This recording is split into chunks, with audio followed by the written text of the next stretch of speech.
Ano ba nangyari sa'yo kagabi? Warang Yusin. Alam mo ba kung gaano kahalagang tungkulin natin? Kung may nalaman ka, dapat mong iulat agad sa akin. May nakita ka ron na ikinagulat mo kagabi. Ano yun? Ano lang? Wala yun. May nakita lang akong aklat. Nagulat ka dahil sa aklat? Nagulat ako. Nagkita kayo ni Lady Michelle kagabi. Oo. Kinausap ako ng Ministro Missing tungkol sa pagkain. Nandun na si Lady Michelle. May binigay daw sa sulat si Lady Michelle. Totoo ba? Oo. Yung sulat niya, pwede ko ba makita? Pwede. Ito yun, no? Kaya lang, parang mali-mali yung sulat niya.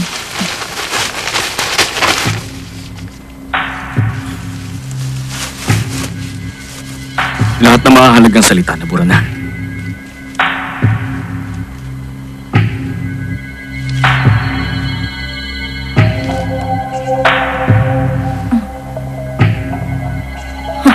Sandali lang. Huwag mong sabihin iniisip mo ako nagbura.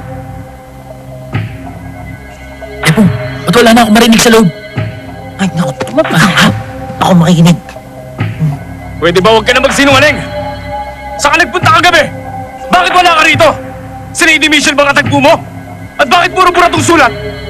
Tapos gusto mong paniwalaan kita?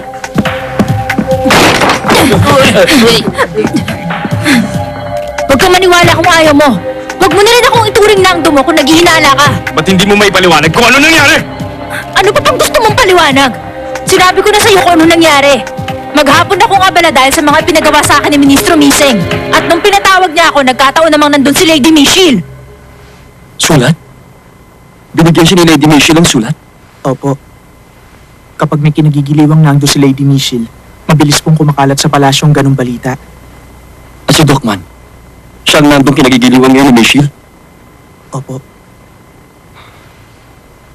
Ministro Uche, Alam niyo ba ang pagkatao ni Docman? may mga ngalakal na nagngangalang Jangno. May anak daw po siyang lalaki sa sila. Hindi lang namin matiyak kung si Docman ang anak niya. Tanyag po siyang tao. Ang sabi sa akin, marami daw po siyang anak. At yung isa narito sa Sorabol. Pero yung iba niyang anak na lalaki, naging mangangalakal din tulad niya. Mahirap na. Kailangan ito malaman ng prinsesa. Yun ba talagang nangyari? Opo, kamahalan. Malamang, may naging mabigat na dahilan siya. Hindi siya ang uri ng taong may ililihim na masamang hangarin. Anak siya ng mga ngalakal na si Jiangno na tanyag sa buong China. Yun lamang ang alam natin tungkol kay Docman. At pati yun, wala rin katiyakan. Hindi siya anak ni Jiangno. Alam ko dahil akong gumawa ng mga huwad na dokumento ni Docman.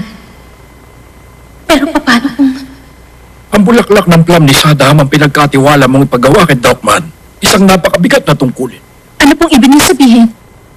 Pinaghihinalaan niyo si Docman na nagtatrabaho bilang espiya ni Michelle? Pero hindi po ba nakapagtataka? Marunong siya gumawa ng kaliban kaya nakapasok siya. Nagkakamali ka. Si Docman, maraming disyerto at karagatan ng nilakbay kasamang kanyang ama. Nang makilala ko siya noon, yun ang una niyang sinabi sa akin. Dahil kay Docman, nakabalik ng Sorabol si Nahuarang Yusin at ang kanyang angkan. Kung espiya nga siya ni Michelle, tiyak na hindi niya gagawin yon. Yung pagkatapos ang hindi natin tiyak. Maharing pagkarating niya rito, nagkalapit ng loob si na Michelle at ang Docman na yun. May kutob din ako. Tuwing nakikita ko siya, hindi siya maglilingkod sa'yo habang buhay. Sumumpa siyang magiging tapat sa akin. Wala sa hugis ng kanyang mukha magpasakop at maging tagasunod lamang.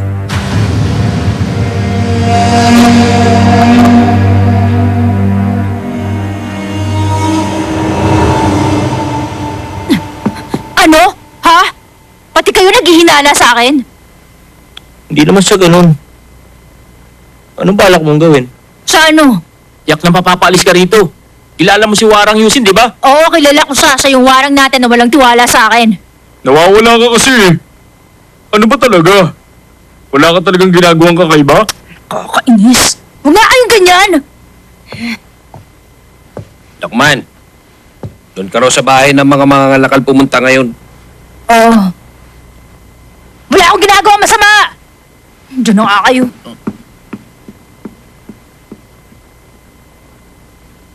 Oo, sige. Totoo yun ang mga nangyari?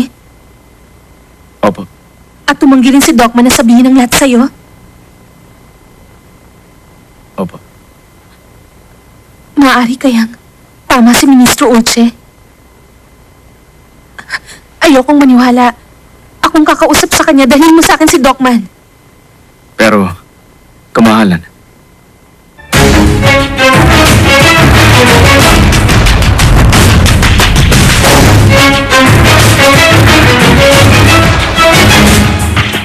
Sorry, Galitem, Philip Potter. Opo.